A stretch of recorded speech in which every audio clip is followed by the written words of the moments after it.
Gotham by Gaslight is no more. The world is ready to enter the 20th century and Batman has disappeared. But Gotham is threatened by a new enemy, someone who wants to become the Master of the Future. Bruce Wayne has decided to give up being Batman. He wants to lead a normal adult life. Sometimes he misses the excitement and gets involved in illegal boxing matches. Bruce is now a grown-up and is engaged to Julie Madison, a pretty young woman. Bruce met her before as Batman, when he saved her from a couple of thugs on the dark streets of Gotham. But now that Batman has disappeared, Julie wonders whatever happened to him. At the Gotham City Hall, the mayor of Gotham reveals his plans of making a large-scale fair about the future. Members of the city council advise against such event, but the mayor won't listen. Right then, a man breaks into the room and calls everyone fools.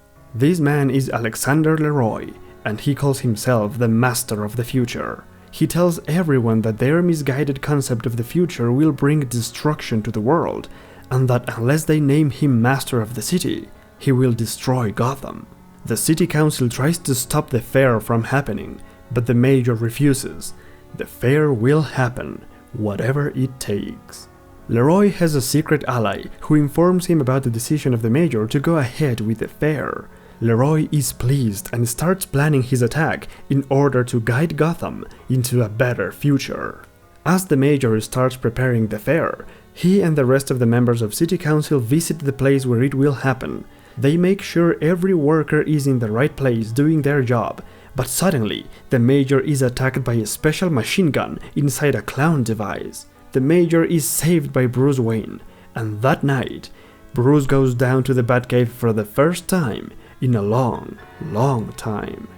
The day when the fair opens its doors has come, and very early in the morning, Leroy crashes into the mayor's office and kidnaps the old man, taking him away in a futuristic flying machine.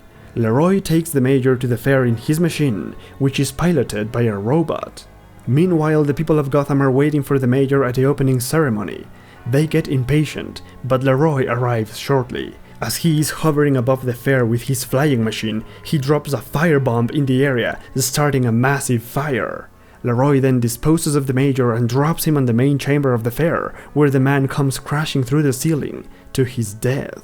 Bruce Wayne and Julie Madison are among the guests, and they separate in the chaos and confusion in order to help the people in the fire. Bruce finds Alfred, and his trusted ally gives him the Batsuit. Leroy continues striking from the sky, creating more damage and destruction all over Gotham. Julie Madison tries to save a little girl, but she is surrounded by fire. Batman shows up in time and saves the girls before going after Leroy and his flying machine of doom.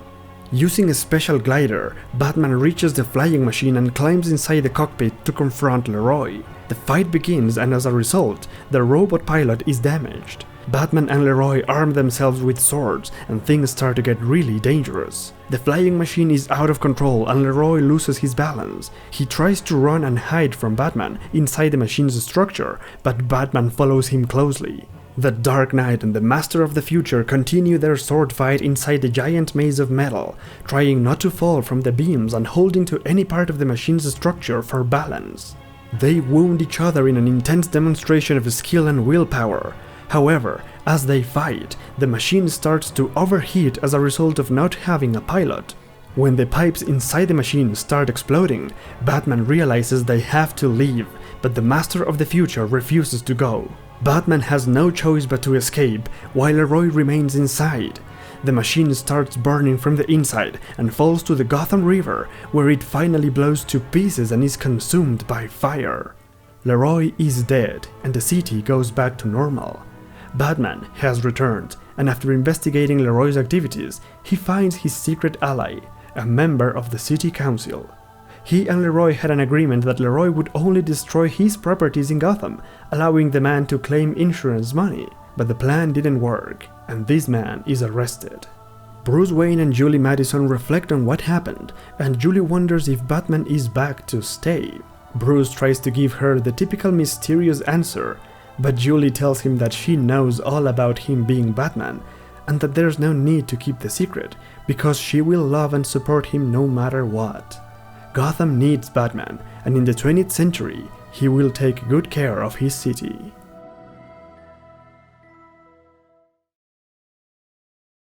Batman Master of the Future is another Elseworlds story, and it is the sequel to Gotham by Gaslight. It was also written by Brian Augustine, but Mike Mignola did not return to illustrate the sequel. Instead, the art of Master of the Future was done by Eduardo Barreto. He had previously worked on a couple of issues of Detective Comics with great results, and his art in this graphic novel is also remarkable, starting with this beautiful cover. In general, the art is very realistic with the settings and the historic elements.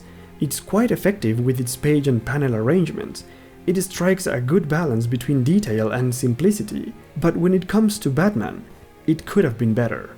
In most pages, Batman is too realistic to be actually scary or effective. There are only 2 pages, especially the last one, where Barreto delivers a terrific Batman, scary and still realistic. But because the overall tone of the story was bright, the art in this story is simply not as good as the one in Gaslight. Barreto's art, while very good, still lacks the dark atmosphere that made Gaslight a success. I guess it makes sense, since Gaslight was more of a horror story, and Master of the Future is more science fiction oriented, and that's also why Gaslight worked better.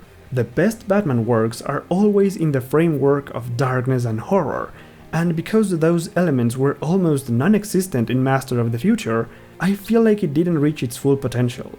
Writer Brian Augustine was clearly aiming towards something brighter. There is progression in the many elements of the story, including Bruce becoming more emotionally mature and abandoning the Batman quest. It's a very interesting thought when Bruce comes to realize that not every childhood promise can become a reality.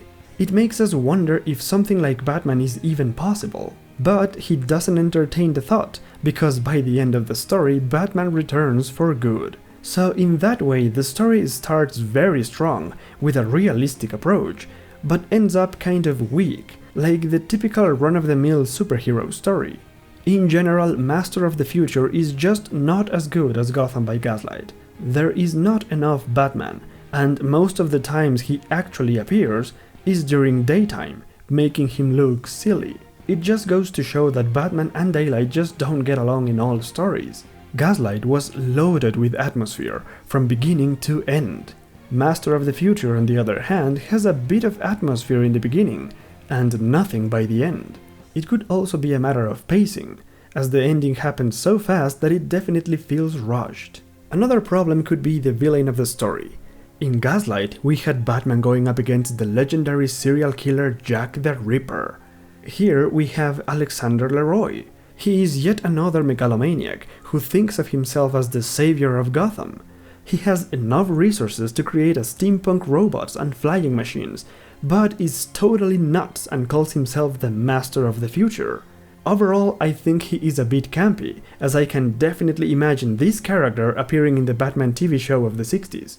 In fact, Alexander Leroy reminds me of another Batman villain. In the first year of the Batman comics, back in the Golden Age, Batman confronted a man called Karl Kruger. He was a megalomaniac dressed as a 17th century imperial soldier who had a giant dirigible that he used to destroy Gotham. Leroy was obviously inspired by this long-forgotten Batman enemy, but he was not the only character from the Golden Age of Batman in Master of the Future. Julie Madison also makes a comeback in this story.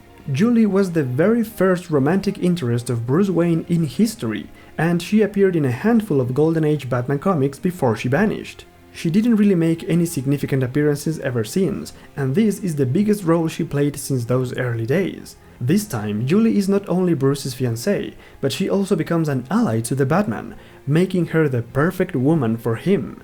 I generally disapprove of Batman having romantic partners, but in this universe, Julie and Bruce work together perfectly. As I said, Batman Master of the Future is not as good as Gotham by Gaslight. The difference is that Gaslight works because it was inspired by a terrible urban legend that has some horror elements, while Master of the Future seems to have been inspired by Master of the World, a science fiction novel by Jules Verne, which was then adapted into a movie in the 1960s. What I'm saying is, if you're gonna adapt some classic stories into Batman, then make sure they are along the lines of the dark, gothic and horror elements. Take for example our next story, when the undead arrive to Gotham City in Batman and Dracula, Red Rain. For all that and many more Batman Elseworlds, subscribe now and come back for the next episode. Until then, Godspeed, my friends.